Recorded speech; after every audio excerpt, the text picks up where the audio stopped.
All right. Good afternoon. It's the afternoon edition of the Daf Yomi. I don't think we've never had an afternoon edition of the Kahal Yereim Daf Yomi. This is our first, 5 o'clock early evening session due to the big community-wide Simchas Beis Shoeva, as well as the Kahal Yereim. Yom Hilula de Rabbi Nachman this evening in Rabbi Gissel's in Sukkah. A different pace. One will be laser lights and singing and dancing, and one will be a kumsitz. And so depending on whatever your pace is, you head over tonight. Daf Yomi is sponsored for the week by Joel Kastner in honor of myself, Rabbi Loiterman, and the Kahal Yereim Daf Yomi Shiur. Thank you to him. And the Thursday's Daf. That is today. That's today. That's right. I don't know where I'm up to. It feels like Monday. I don't know. It feels like Monday and Friday at the same time. Yehuda Greenwood. Thank you. In honor of the Toronto Blue Jays advancing to the ALCS. Very nice. Wow. Okay.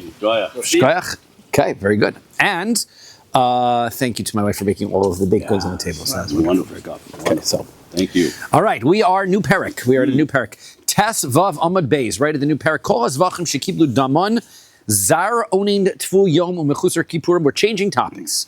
Let's talk about the Kohanim themselves, right? Or not necessarily the Kohanim, somebody who's worthy to do the avoda.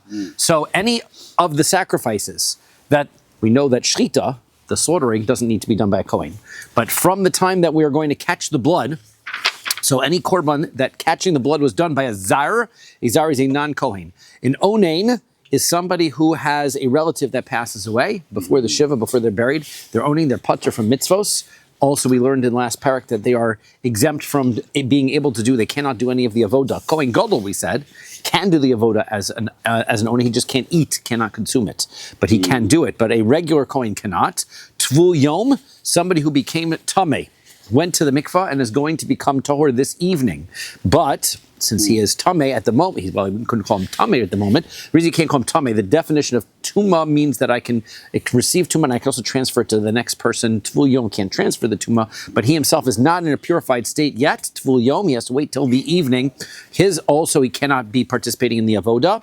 And mechusar kippurim is somebody who has offerings that he still has to bring. For example, somebody who is a nazir, who finishes his nazir process, or somebody who had tsaras, and he's finishing up his tsaras, he has offerings that he needs to bring in the morning. He cannot do the service, despite the fact that he's been purified and everything is completed. He hasn't done his offerings yet, cannot do the service. Umechusar bigadim, if a Kohen doesn't have the proper garments of the Kohen, can't do the service. Shelo rachatz yadayim v'raglayim, if he hasn't washed his hands and feet in the kiur. We're going to learn all the rules about washing hands and feet, some of which are applicable today as far as how we imitate and wash our own hands for netilas yadayim.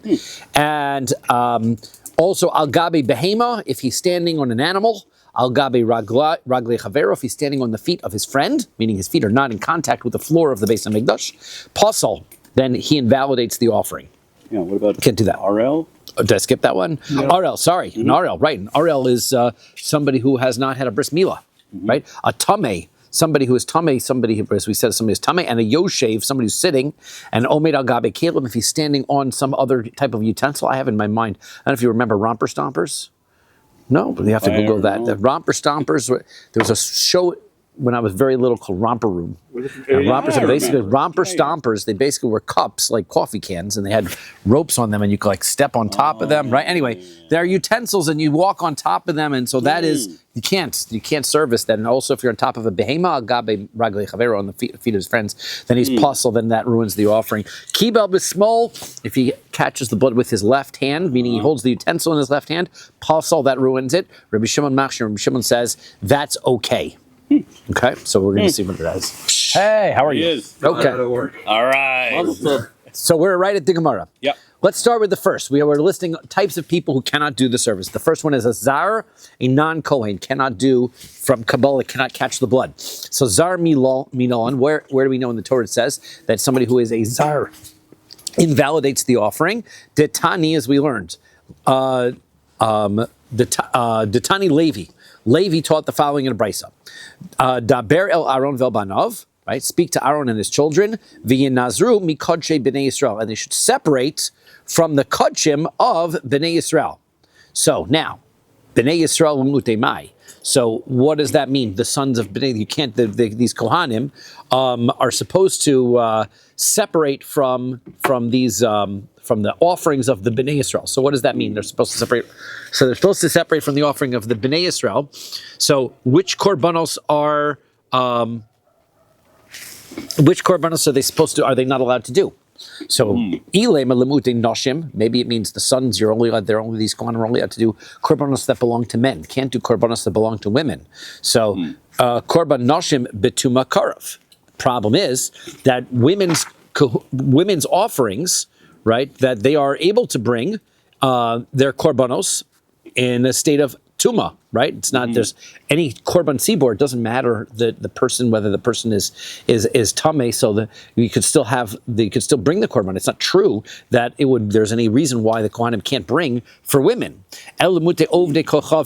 So the answer could be that maybe the pasuk is coming to tell us that korban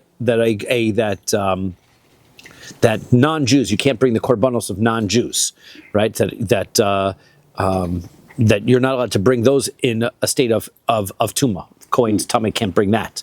So 1 second.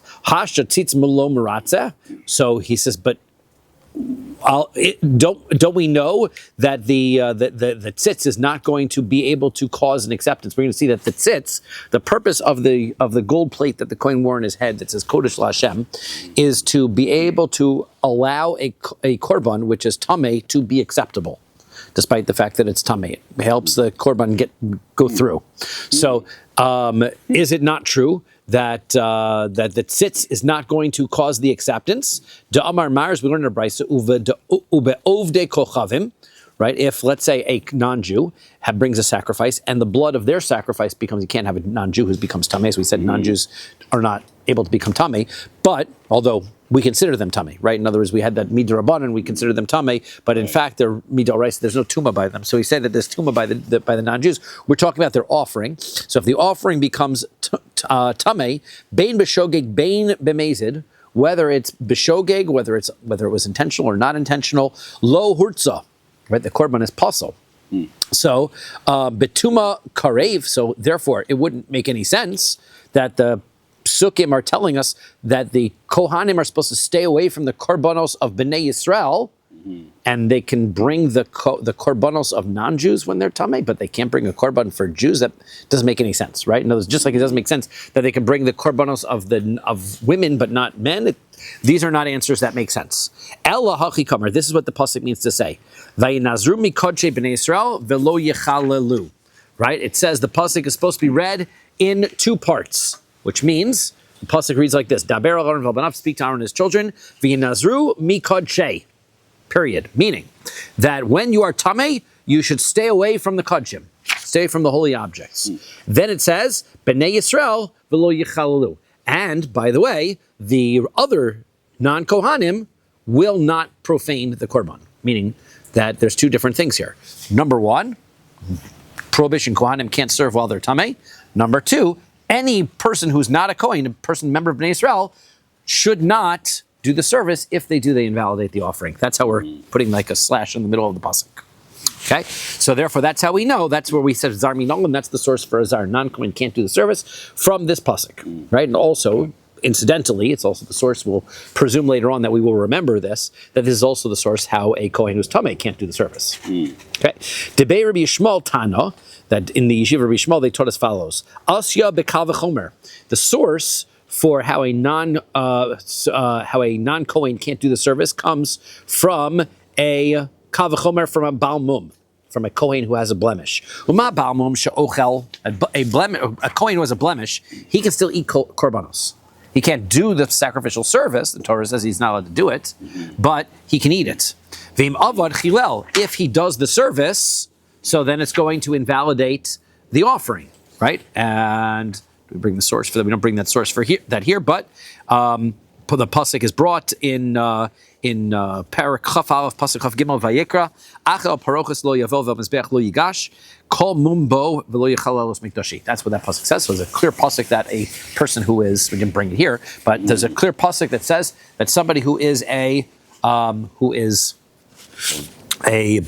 a Kohen who's a Balmum, invalidates the service if he does the service. So a zar, a non-Kohen, she'eino ochel, he can never eat any korbanos. He can't. Well, I mean, he can eat the shlamim, but we're talking about the Kohen portion of the korbanos. She'eino ochel, he can't eat them. Eino din. So for sure, it makes sense. Shim avar avad, that if he does the service, chilel, he will nullify the service. Yes, but malabal mum shekain also bo karav kimakriv. Well, maybe there's a stringency that comes by a balmum, right? A balmum, the not only is somebody who is blemished can't do the service, but the animal also, if the animal is blemished, can't be brought. So balmum is a worse problem, right? You don't have a problem of a non-Kohen animal, right? That doesn't exist. Right. So tame yochiach. Well, I'll show you tuma, right? Because tuma, when it comes to impurity, only the person can become tame. The animal, well, we have both. The animal can become tame, and the person can become tame, and that also invalidates the offering. So yeah, but malatame shekain mitame. But when it comes to tuma, there's a stringency there. The tuma can actually transfer to the next person, right? If somebody is tame, he can transfer his tuma over to the next person, which doesn't take place when it comes to a non-Kohen, right? A non-Kohen can't make somebody else who is a Kohen a non-Kohen by touching him, right? So tuma has different rules by that as well. So balmum yochiach. Well, I'll show you a balmum, because the balmum also, you can't. A person who is a balmum touches somebody else who's not a balmum, that doesn't make that person a balmum. Right. So therefore, the old-fashioned v'chazar adin, we're going to say that you cannot compare it to either one of them. But lo re'izeh k'rizeh v'lo re'izeh k'rizeh. We can't say that whatever the stringency by tuma is, which is that it can transfer to the next person, and the stringency which exists by a balmum, which is that it's by the animal and by the person, right? It's not the same stringency. So atzad hashaveh shebahen. So you have to take a look at what is the equivalence. Shemus harin, that there's a prohibition in the Torah that says, don't do the service, ve'im avdu chillo. So therefore, if you do it, then the service is ruined, right? So therefore, afani avizar. So now I can also presume that that is the case also by a non-Kohen, where shehu muzhar. It says in the Torah that a non-Kohen cannot do the service. So therefore, we're going to make the jump that if the Torah says the person cannot do the service, ve'im avad, if he does it, chilel, it profanes the service and it ruins the korban. Okay, so it's not just because the Torah says you can't do it doesn't necessarily mean it ruins the offering. Now we have this new rule that as long as you can show me in the Torah where it says something is not supposed to be, this person is not supposed to do it, if he does it, it ruins the offering. Okay. Minol and the Musar. So now the next question is, where is it in the Torah that says that a non-Kohen can't do the service? Right? Which pasuk is that? What do you mean by the service? Yes, I was going to ask. The service we were talking about from Kabbalah and onward, right? Okay. Catching the blood. That was our mission. Shechita was fine. Shechita is fine. Okay. Correct. So if your source is the pasuk says v'yinazru, right, that the Bnei Yisrael are supposed to separate from doing the service. Well, chilul b'gufei ksiv bei, that was the source for the other way that we learned it. Meaning, if you're going to use that pasuk, then the pasuk itself. If you're going to use that pasuk, which was a drush, we had to chop that pasuk in half. Bnei Yisrael lo yichalu. Well, that pasuk says right out and explicitly that a non-Kohen invalidates the service, right? Invalidates the korban. So then, Ella. So that can't be our source because that's too easy, right? If that's our source, then we know already a non-Kohen ruins the service, right? We're trying to find a source where it's not explicit that just tells us explicitly that a non-Kohen can't do it, and then we're going to automatically presume that it ruins the service based on this tzad hashavah, based on the kav v'chomer that we learned from Tuma and Balmum.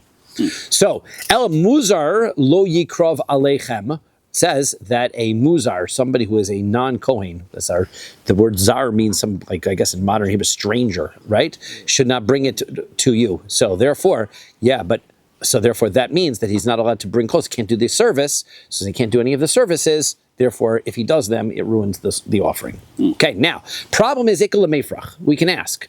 We had learned that any place that it says in the Torah somebody's not allowed to service, now if he does the service, it ruins the service. And the source for that is a combination of kav v'chomers between Tuma and Balmum. Both of those are going to ruin the service if they do the service, and the Torah says that they can't do it, and they each have their own.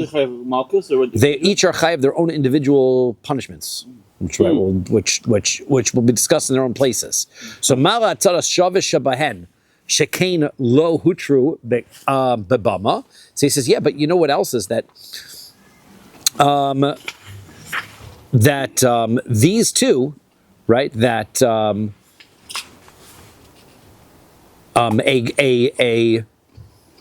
Baal Mum and a Tameh are not allowed to do service even back in the days when they had a bama.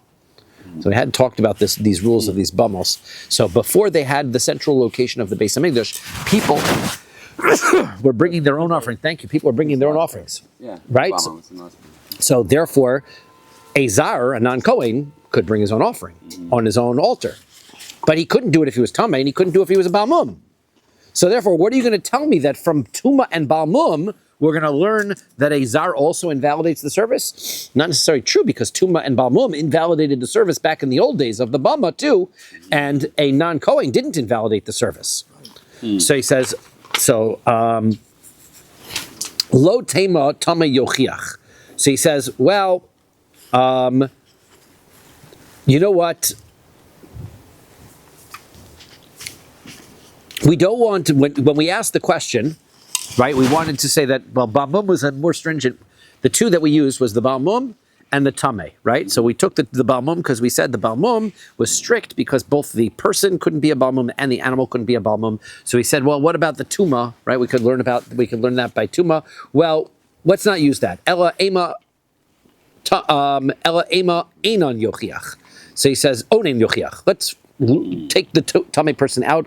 Let's go back and use the onein instead. Because mal onein shekain aser b'maser. Yeah, but an onein, the stringency of an onein is that he can't participate in Meiser Sheni, right? An onein can't eat Meiser Sheni, his own, right? Any member of Kahal Yisrael who has a relative who dies, who's an onein, can't bring his Meiser Sheni to Eretz Yisrael and eat that because he's not of that status to be able to eat from these kodshim, from these, well, that are holy objects, this holy produce in Eretz Yisrael. He can't. So now we'll say, okay, then that's a stringency by an onein that doesn't exist by the others. Baal Mum yochiach. We'll go back to the Baal Mum who can eat Meiser Sheni. So now we'll use the two of those instead. You know what is the thing that is those two can be the common denominator between the two? Shemus Horin, again, same idea. Now we're going to use those two. So we're told in the Torah that they can't, an onein can't do the service, and if he does the service, the service is invalid. And so too by the Baal Mum, and that's our two. So now we don't have to worry about the Bama because an onein couldn't serve by a Bama either. So therefore that solves our problem.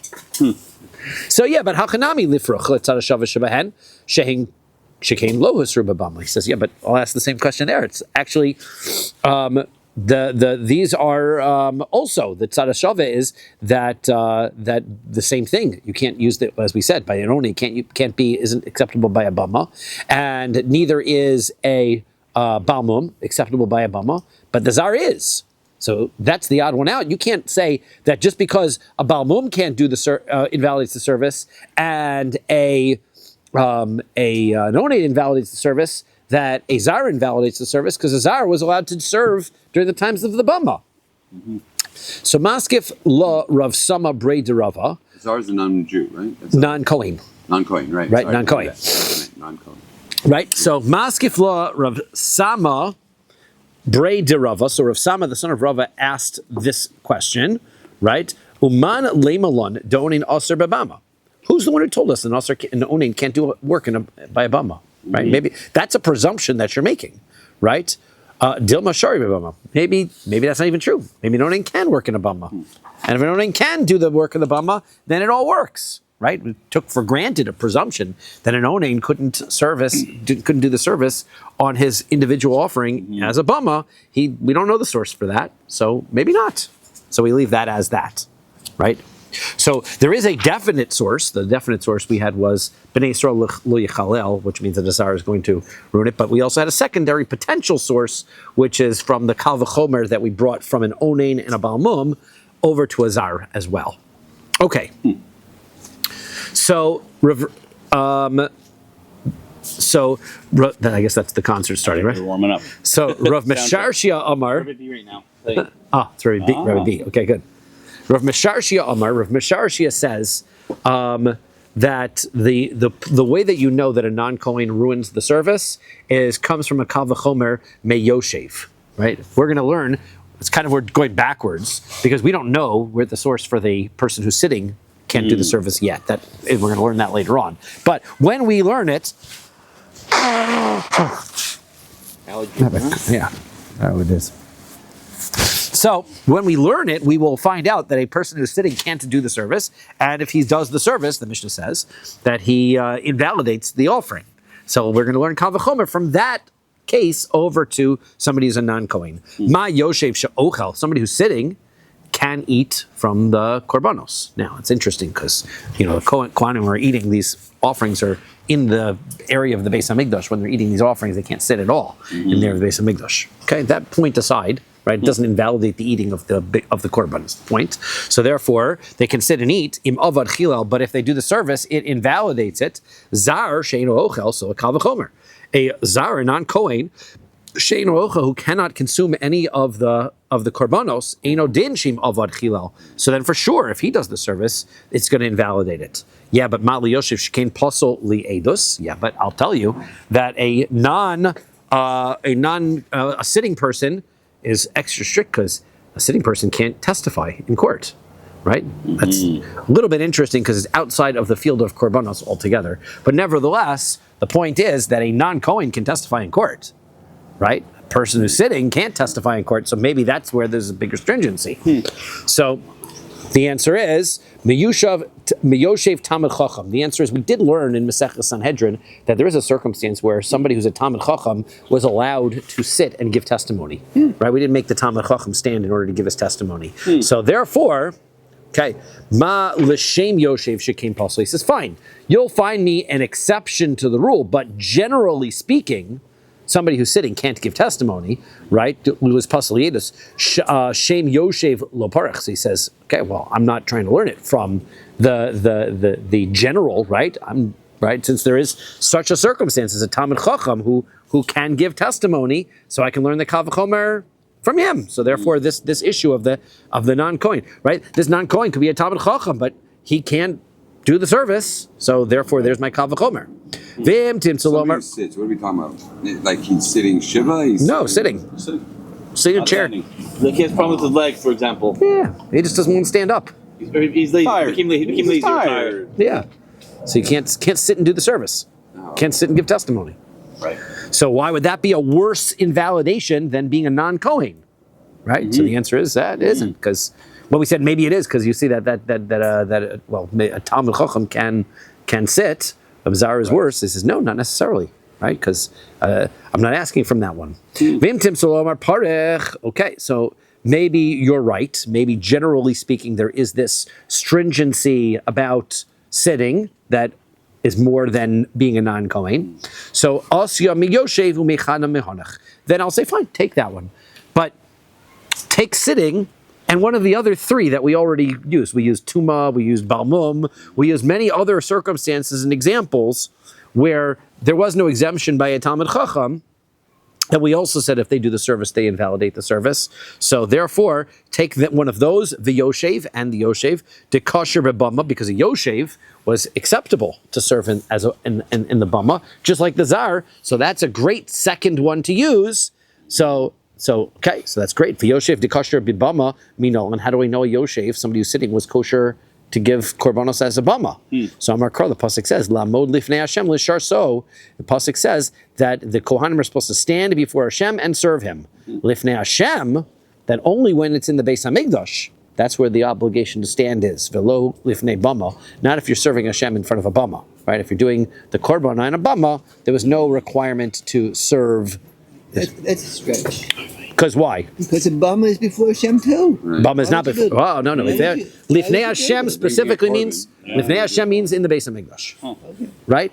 That because we have other psukim that are like that, right? Sholosh pamim b'shana yered kol zachar. Everybody's supposed to show up and appear. Where's before Hashem? Where are we supposed to appear? Beis Hamikdash. You can't say in my backyard where I just established I'm before Hashem wherever I am. Right? That's before Hashem. Okay. So okay. No, they say the Avos, didn't they say Lifnei Hashem when they brought a korban? I don't think so. No? I mean, this is the tricky part, is that in our minds, I can daven anywhere. Yeah. Right? So therefore, Hashem is wherever my mind is, right? I put my mind towards Yerushalayim, so ever Hashem is here, Hashem is there, Hashem is truly everywhere, and so therefore that's our mindsets, right? But nevertheless, there is a place where, if the pasuk is telling us before Hashem, there is a place that is really before Hashem. It's different. I guess Right. once it's been established. Correct. But you can't make a bum anymore. Anyhow, but okay. Okay, so that was that. So we know that a non-Kohen serves in the base of Mikdash, his service is ruins. He ruins the korban. Next one in the Mishnah is an onain, somebody who's an onain, and we, again, was kind of interesting. The last Gemara is we just took for granted all of these other ones, and we said, well, we'll learn from it, but it was like kind of circular, right? Because we didn't prove the other ones yet. So now we're going to go back and now let's talk about the onain. Minolan. This is someone who's in mourning, but So a relative has passed away, but he has not done the burial yet. right. So he's like putter from all. Punter from all mitzvahs, right? In modern times, somebody whose relative passes away is not allowed to perform any positive. He's not allowed to do any mitzvahs, right? Can't do any positive. Can't put on tefillin. Can't make brachos, right? He has to wait until after the burial before he continues on and does any more mitzvahs. Right. Does this the Kohen Gadol? Kohen Gadol, we said, was the exemption, was the outside, was the outlier to this, right? The Kohen Gadol, right? He says that mina mikdash lo yetzeh, he can't leave the base of Mikdash, and he doesn't attend the funerals either because he might touch the become tameh. So he doesn't go out. So He's very much touched the casket or the body. We're close enough to become tameh. So the Kohen Gadol stays in. He can do the service while he's noning, but no other Kohen can. Okay. So what's the source? Why an onain invalidates the offering, invalidates the korban? Minol and dichsiv, because the pasuk says, by the Kohen Gadol, umina mikdash lo yetzeh. From the mikdash, he cannot leave. Velo yechalel. And when he doesn't leave, he doesn't invalidate the offering. Ha'acher shelo yetzeh chilel. That means any other Kohen who doesn't leave the base of Mikdash and does the offering, he does invalidate the offering. So that's our source. Rabbi Elazar says mihachi. He has a different source. Hein hikrivu, right? Pasuk says, The onin is a Kohen. the onain is a Kohen. That is correct. Yes, because if he wasn't a Kohen, the problem would be that he's a Zar. Right, Zar. We've already eliminated. We've already eliminated Zar, so we've got to make him a Kohen, right? So he says no. The source is the pasuk says Hein hikrivu, right? This is by. The Gemara is Aaron is on the day of the inauguration of the Mishkan, and they have several korban chatoses to bring. They've got a Rosh Chodesh chatos. They have the chatos inauguration offering. Okay, and the offering, the korban chatos, is brought and then it's burned. Okay, and Moshe Rabbeinu takes a look and he says, "Why did you burn this? Why didn't you eat it? I basically told you." Right, that you have to eat it, right? So therefore, Aaron says back to him, "Hein hey krivu." He says, "What do you think the problem? I burned it because you think that they, my sons, brought it. They're regular kohanim, not a kohen gadol, and that means ani krafti." He says, "No, it was perfectly legal for me to bring it." In other words, Aaron's concerned that Moshe is worried that if he burned the offering, that means it was an invalidated offering, and if the offering is invalid, he says, "Well, why did you let these these kohanim who are onanim bring the korban on the day that their brothers Nadav and Avihu died, right? And why are they allowed to? Why did they do that?" And Aaron tells them, "Don't worry, they didn't. I did it." So therefore, since it was a rhetorical question, Hani crafty, you think they brought it? Ani crafty, I brought it, and so therefore that's miklau di inhu ikriv shopir. Right, if Shapir Istirov, that what we're suggesting is that Aaron's point is that if he was if his children had been the ones who had brought it, so then it would make sense. Moshe would have understood why they burned it because it would be an invalidated offering, right? So therefore, that was why he had to say, "No, I brought it. It was a kosher korban, and I can't eat it now, so therefore it gets burnt." But nevertheless. Right, it was brought properly. But the reason why he's making this point is that Moshe's concern and Aaron's way of answering him seems to say that had his children, his other sons, who were regular kohanim, brought the korban as an onain, it would have indeed been invalidated and would have been needed to be burnt. How is he not onin? Aaron was an onain, but he's a Kohen Gadol. His sons so died. it trumps the Kohen Gadol. Being Kohen Gadol, that's correct. That's why I asked about the Kohen Gadol. Right? Kohen Gadol overrules it. But his sons, They are not the Kohanim Gadol, right? And so therefore, if they had done it, it would have been ruined. And that is our point. So therefore, that's how we know that an onain who's not the Kohen Gadol would ruin the offering. Very good. Right? So the Rabbi Elazar, so now Rabbi Elazar, my time lo amar mi umin amigdash lo yetze. Why doesn't he use the first answer? Why doesn't he like the idea that the pasuk literally says that a Kohen doesn't have to leave and he can bring the korban as an onain? So amar lach, he'll say miksiv. Does the pasuk say ha acher lo yetze? Lo yetze chilel. The pasuk says that a Kohen Gadol can bring the offering, but it doesn't say that if he's not a Kohen, then if he's not the Kohen Gadol, then he invalidates it. That you just derived. You made that presumption as from Mikal Lavhain, right? When it says because this one doesn't invalidate it, that means that one does invalidate it. Well, that's a jump in reasoning that I'm not comfortable, and I'm more comfortable with this direct pasuk. Ve'idoch my time lo amar may. Why doesn't the other one learn from this discussion between Aaron and Moshe? So he says, "Kasaver mipnei tuma nisrafa," because we're going to have a discussion about this korban, why it was in fact burnt. There is a second opinion that the reason it was burnt is because it became tamei. Not because of the aninus, not because not because of the issue of owning. According to the opinion here, we're saying, well, it's because he was an owning, that's why they burnt it. Okay, so then it makes it very clear that it would have been burnt if it had been his sons who brought it, not if Aaron had brought it. But that's not the issue at all. The other opinion that we're going to learn holds that the reason that they burnt it is because the korban potentially became tamei. And you have to burn a korban that's tamei, right? As we said, tuma also invalidates the offering. So therefore, this section has absolutely nothing to do with being an onain. So therefore, he doesn't want to use it as a source. Okay. Debate Rabbi Shmuel Tana in the yeshiva Rabbi Shmuel, they taught as follows: Asya b'kav v'chomer mi bal mum. You know how an onain is invalidated?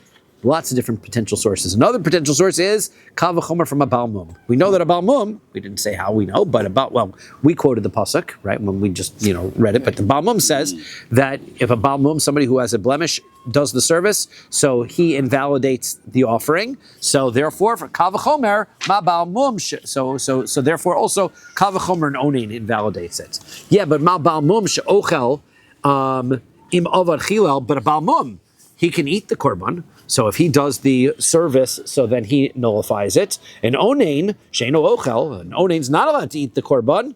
And din shim avad chilel, for sure if he does the service, he invalidates it. Yeah, but mal bal mum, shekin also b'krevin kimakrivin, says, but we had learned the stringency of the bal mum is that it applies both to the person and to the animal, right? So that is unusual, which doesn't apply. There's no such thing as an onain animal. Right? So zar yochiach. So I'll show you the zar. Now that we've already proven that a zar, I think now we can throw zar into the mix. So a non-kohen yochiach, he'll prove it because malo zar shekain ein lo takana. He says, yeah, but a zar, a non-kohen, can never be fixed. You can never make a non-kohen into a kohen, but you can make a balmum into a non-balmum. Right? Somebody breaks their leg, can get healed. So why is there when Mashiach comes, according to the law, it's going to become Levim and Levim are going to become Kohanim? I don't How does believe that that. work? I don't believe that for a minute. I've never heard that. Kohanim become Levim and Levim say become that? no. There was a concerned about who's an actual Kohen. there's during the times of Ezra, the Levium were demoted. Really? Right, the Levium were demoted because they did not return to serve in the Beis Hamikdash, and so Ezra said that because of that, in the second Beis Hamikdash times, the Kohanim would receive all of the portions of the Levium. So maybe the Levium will be re-elevated back to their positions of Levium. That makes some sense, right? And then Levim pretend they were We had also had a discussion about whether the Bechoros will become reestablished as Kohanim. Really? Right. That's also a potential conversation as well, but we'll get. Not aware of that one either. So we'll. We don't put much stock into that. Okay, so now, fine. So he says, yeah, but a zar there's no way back. So Balmum Yochir. So I'll show you the Balmum, right? The Chazar Adin. So now I can take the two of those. Balmum and the Zar together. The Chazar did Lori Zekrizeh. The strictnesses of each one is not the same. So Tzad Shava Shabahen, you know what is the common denominator between a Balmum and a non-Kohen is Shehin Musharin. The Torah says they can't do the service. Ve'im Avdu, and if they do it, Chilo, it nullifies the offering. Af ani avi onain, so I'm also going to bring an onain, Shemuzhar, where the Torah says he shouldn't do the service. Ve'im avad, and if he does it, Chilel, he nullifies it. So again, we're going to have the question, Heichan Muzar, where's the pasuk that it says that an onain shouldn't do the service? If you're going to use the pasuk that we used before, from the Mikdash, the coin shouldn't leave, that we learn from there, if that's your pasuk, that pasuk directly says that he is going to invalidate the service, right? So we must be not using that pasuk. So that's not our pasuk. So even that pasuk theoretically could be the answer. We can't use that pasuk because then why would we need the Kal V'chomer in the first place? So chil begufeksibe. Ella. So rather mehen yakrivu. We're going to use the pasuk mehen yahikrivu, the pasuk about Aaron, where Aaron says that if they had brought the offering, it would have to be burnt. V'kasavar, and according this Kal V'chomer only works according to the reason that says Mipnei Aninus Nisrafa, that the offering was burnt because of the fact that it was brought when Aaron HaKohen was an onim, not because of Tuma, right? Ikel Meifrach, okay, fine. Because again, we had other sources, so the other side that holds that it's because of Tuma is not going to be able to use the Kal V'chomer, but that's okay, we have other ways to do it. Ikel Meifrach, but we can ask the question, Malat Tzad HaShavah, and you know what the this Tzad HaShavah, the two items have in common? Shekain Lo Hutra Miklalo. There's no exceptions to the rule. There's no exceptions. A Baal Mum is a Baal Mum. It's ruined. A non-coin is a non-coin. It's ruined. There's no exceptions to the rule. But a Onain has an exception to the rule. The Kohen Gadol is the exception, right? Nobody else can be an Onain and do the sacrifice. But an Onain who's a Kohen Gadol can. So Tama Yochiach, I will bring you the Tuma. Because Tuma, if we add that into the mix, Tuma, you can't bring you can't bring Korban while you're Tameh. Yeah, but if the whole people of the Kahal Yisrael are Tameh, then in the public Korban, you can bring it. So therefore, there's an exception to the rule by Tuma. You can. Here we looked at before that if you don't know you're Tameh and you bring a... I thought Rosh Hashanah, Yom Kippur, sure not. Right? Didn't we tie a string to the Kohen Gadol? Like He will have other problems that will invalidate him. Tumah is not going to be the one. And we're specifically thinking of Korban Pesach. The Torah specifically says by Korban Pesach that somebody who is Tameh cannot bring Korban Pesach. But if everybody's Tameh, then you do bring the Korban Pesach. Like in one of the other Masechtas, we learned that if you bring the Korban and you don't know you're Tameh, and then you find out afterwards. Yes, so that's where you don't. That's where you don't know. But this is even if you do know, right? Even if you know you're tameh, right? If you don't know, then then you've got korbanos that are going to come and help you for that, right? Mm-hmm. By the chatos of the regel. Right. But these are even if you do know, it's still nothing problematic. Yeah. Still, even if you do know, then you could still bring it betuma, which makes there's an exception to the rule. So yeah, but malatame shekain metame. But I'll show you the stringency of Tuma is that it can transfer to the next person, which is not the case by any of these other blemishes. So Hanach Yochichu. So take a look at all the other ones. None of the other ones transfer. So V'chazar Adin. So we'll go back to the Kal V'chomer now and include all of them. And at Tzad HaShavah Shebahen, the thing that is unique that is common amongst all of them, Shem Muzharin, that the Torah says that you cannot do the service, and if you do the service, then you invalidated the service. Okay, yeah, but Lifruch. We'll ask the question. So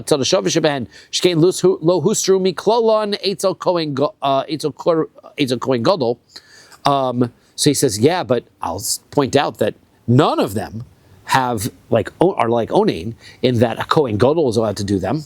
Fine, I understand by Tuma, everybody's allowed to, but it's not a rule of Kohen Gadol, so therefore maybe an Onain is its own category. It's very different than anything else. So he says, yeah, and it's allowed even by a korban yachid, even an individual's offering it. When it comes to tuma, that only works by a public offering. So he says, Shem tuma miha ishtarai. He says, you're right. That doesn't bother us so much because the concept that we do have is exceptions to the rule. That's our big point. So since tuma has exceptions to the rule, then also onin has exceptions to the rule. So we can learn that from there, even though the exception to the rule might be a different exception. Doesn't bother us, it's a different exception. Okay. Rav Misharshia Omar, Osi B'Kal V'chomer Miyoshev. Rav Misharshia says, I'll tell you where the source for onain being prohibited is from the fact that a person who's sitting can't do the service. He says, yeah, but ma yoshev she'ochel im avad chilal, if a person who's sitting, if he can eat the korbanos. So, nevertheless, if he does the service, it ruins the service. Onain shein ochel. If you can't do the service while sitting, how much more so? So that's right. So how much more so you cannot do the service when you are in onain? In onain, where you can't even eat it. So for sure you can't if you do the service. It should invalidate it. Yeah, but Mali Yoshev came possibly yedos. So again, we're back to this. The onain. I'm sorry, Yoshev, somebody who sits, can't testify in court. An onain can. Says Miyoshev Talmid Chacham. The answer is I'll bring you from a sitting Talmid Chacham who is allowed to testify. Yeah, but Mal is shame. That's the general rule. Is shame Yoshev. The general rule is that a person sitting can't testify there. Yeah, there's an exception. Shekain Pasalid is because you're nullified from being able to bring testimony. So shame Yoshev Lo Parech. We're not worried about the general. We're learning from the fact that a Talmid Chacham is allowed to. V'im Tim Tzalomer. If you want Parech, you want to ask that Asyam Yoshev Michad Mihadach. Then fine. Bring the Yoshev and bring one of the other ones as your tzad hashraveh, and you'll wind up being able to learn it anyway. Okay, great. Onain posel. So then we said that an onain invalidates the service. Okay, Amar Rav says lo shana ela bekorban yachid. This is only true by an individual's korban, right? Like aval bekorban tzibur, but if it's a community offering. Meratzeh, then an onain's korban, even if he's a non-Kohen Gadol, is going to be okay, right? It's going to be acceptable. And you don't have to bring another one from like, I'm going to community offering like a korban tamid, for example, right? If the Kohen who does the korban tamid is an onain, it doesn't ruin the offering. It's only by an individual's offering. Why? Because he says kal v'chomer mituma. It's a kal v'chomer from Tuma. Look, when it comes to Tuma, ma Tuma shelo hutra miklola etzel Kohen Gadol. He says, look, if you have Tuma, a Kohen Gadol, right? He can't do an individual offering, right? He's not powerful enough to do an individual offering.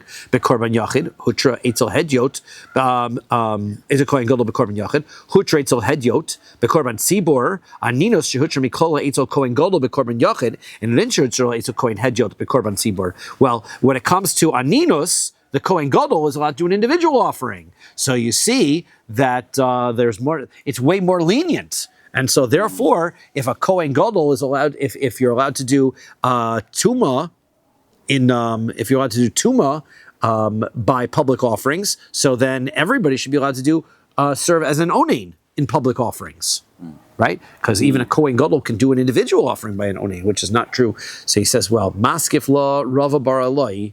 So he says, Rava bar Eloi asks the question of that. He says, lo tutar aninus etzel Kohen Gadol bekorban yachid.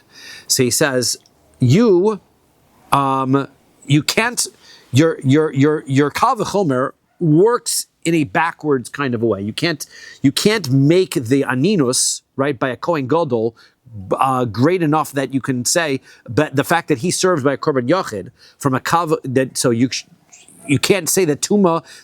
Now a Kohen Gadol can serve as an onain and do, or a regular Kohen can even do a korban as an onain for a public offering. Mm-hmm. He says, well, now if that's the case, well, now let's presume that we should make permissible that a Kohen Gadol who's an onain by an individual offering, right? So should not be allowed. He shouldn't be allowed to do it, and he shouldn't be allowed to do service by an individual, which we know a Kohen Gadol can, right? We know that the rule is that's the whole halacha, right? That a Kohen Gadol can serve as an onain. But if your kal v'chomer is correct, I'll show you how it would come out that a Kohen Gadol couldn't do an individual offering as an onain. How so? From a kal v'chomer. We'll start from a kal v'chomer. Take tuma. Ma tuma shehutra etzel Kohen hedyot betzibor. A tuma. A regular Kohen can do that in a public offering, lo hutraitzel Kohen Gadol bekorban yachid, but he's not allowed, a Kohen Gadol is not allowed to do it on an individual offering.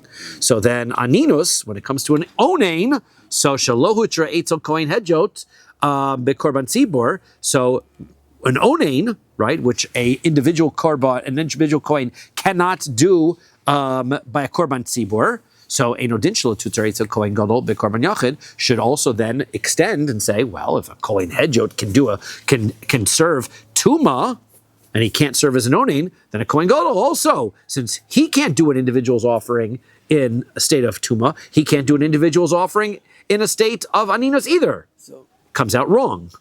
Why would we say that a Kohen Gadol can serve in a state of tumah when we have a secondary Kohen Skoyan to serve in case you have tumah? So the way this part of the Gemara is learning is we had Rava come up with a questionable Kal V'chomer, right? Rava wanted to suggest that a Kohen Gadol could even serve as an onain in public offerings. That was what he wanted. A Kohen Hedyot, a regular Kohen, can even serve for public offerings. And he learned it from a Kal V'chomer from onain. Okay? We are now pointing out that Kal V'chomer cannot work. Okay? In order to prove that Kal V'chomer cannot work, we are going to intentionally come up with using the same logic, some very false outcomes. So yes, it is not true that a Kohen Gadol can serve for individual offerings in a state of tumah. That is not true. But if you're going to tell me that a Kohen Gadol is less significant than if you're going to tell me that a Kohen we say the tuma, which is hutra by a Kohen Hedyot betzibor, right? It's by a Kohen Gadol. He can't do it by an individual. So then, for sure, he can't do an onain, right, by an individual offering, right? So, so now, second Kal V'chomer that would work out according to you, and it doesn't work either, is v'tutar. You should also permit tuma etzel Kohen Gadol b'korban yachid. You should permit a Kohen Gadol to serve, right, by tuma for an individual. Why? Because a Kal V'chomer. Ma'aninos shel hutreitzel Kohen Hedyot. An onain, who's a Kohen Hedyot, doesn't work.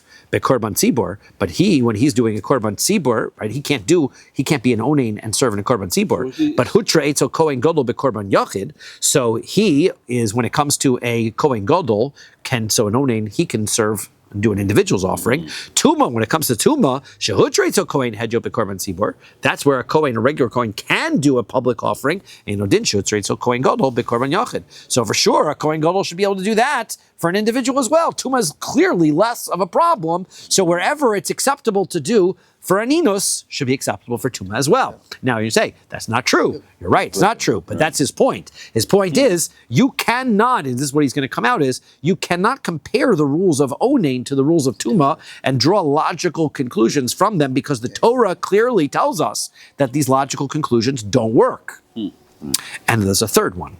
V'lo tutar tuma etzel Kohen Hedyot bekorban tzibor. Let's also come out with the conclusion that, and these are exclusive, right? You can't learn all of these simultaneously, because now some of them are presumed based on other ones, right? Everything winds up being, the logic is being circular here. That you're not allowed, right? Tuma by a regular Kohen cannot serve in a public for tuma. That wouldn't work for tuma. Why? Because Kal V'chomer. We're going to learn from aninos. Aninos from an onain shehutra etzel Kohen Gadol bekorban yachid. A Kohen Gadol, when he's an onain, he can serve even on an individual offering by korban yachid. Lo hutra etzel Kohen Hedyot bekorban tzibor. So when a Kohen Hedyot, a regular Kohen, he can't use being an onain and serve in the public. So tuma shelo hutra etzel Kohen Gadol bekorban yachid. When it comes to tuma, Kohen Gadol can't serve betuma and do an individual's offering. Eino din shelo tutar Kohen Hedyot bekorban tzibor. So that means that a regular Kohen can't serve in tuma and do a public offering. So therefore, the solution is, we'll skip the simanim here and go on to the next page, right? That ella ikka lemefrach. You have to be able to ask the question, that you can clearly see that these rules are exclusive from each other, right? You cannot learn Kal V'chomer's one for the other. So rather, you have to learn the rules of aninos in their place in the Torah, and you have to learn the rules of tuma in their place in the Torah, and you cannot learn Kal V'chomer's from one to the other. There's no logic to say, well, hey, tuma is more strict than onain, or onain is more strict than tuma. It doesn't work that way. They're all independent rules. Next one, Tvul Yom. Somebody who goes to the mikvah today and can't serve, until that night. So if he does the service that day, it's invalidated. Minolan, what is the source for that? Tanya, we learn in a brisa. Rabbi Simon says, Remez l'tvul yom. Where is the hint that a tvul yom shem avad chilal? So he that if he does the service, he invalidates the service. Minayin, what's the source? Talmud Lomar, pasuk says, Kedoshim yiyu, you shall be holy, velo yechalu, and you should not profane. Meaning, im eno inyan letame. So now, as far as you should be, this pasuk is talking about becoming tuma. Well, we already have a pasuk. Pasuk already told us before. V'nitmeu, what was it? V'nizra'u, what was our pasuk? Right, v'nizra'u. Mikadshe b'nei Yisrael. That was right. Nizra'u mikadshe b'nei Yisrael, and v'lo yechalu, and we separated the pasuk v'yinazru mikadshe. Right, the Kohanim are supposed to, while they're tummy, separate from the holy things of Kahal Yisrael, and then we also learned from the second part of the pasuk that a zar couldn't do the service, but. First part of the service was that somebody's tummy can't do the service. Well, I already know that somebody's tummy can't do the service. Why do I need a second pasuk to tell me that somebody's tummy can't do the service? The answer is, if it's imeno inyan l'tamei, if I don't need that pasuk for tuma, denafik mi v'yanazru, since I already learned it from that pasuk v'yanazru, teneu inyan litvul yom. So let's put it to something similar, which is somebody who is not tummy, but somebody who is dunked in the mikvah and is waiting for the evening. So ema teneu inyan le korech karcha. How do I know that I'm supposed to, if it doesn't belong to Tuma, it could go to any subject, right? Why did you go over to the subject of Tful Yom? There are other things that invalidate a Kohen from service. Like, for example, somebody who has violated the prohibition of a Kohen has a special prohibition not to, in mourning, pull out his hair. Make bald spots, right? And also, he also as a Kohen has a special prohibition not to shave his beard, right? Everybody has a prohibition about that too, but a Kohen is a special one. And so if he does that, right, so then that invalidates his ability to serve. How do I know that this pasuk that says that that if those people do, if they do those things and they serve in the base of Mikdash, they profane, they ruin the services. So the answer is, Tvul Yom, when it comes to Tvul Yom, De'im Avad B'misa. So he says, well, Tvul Yom, if they do the service, they get the death penalty. Okay, so therefore that's why there's not those are it's Misa B'Dishmaim Minolan. So where do I know that from? De Gemar Chilu Mitruma, because we have Xera Shava of the word Chilul, which is from this pasuk Kedoshim Yiyu, and Chilul, which is by Tamei and Tvul Yom, which is talking about Truma, right? So therefore, since somebody who is Tvul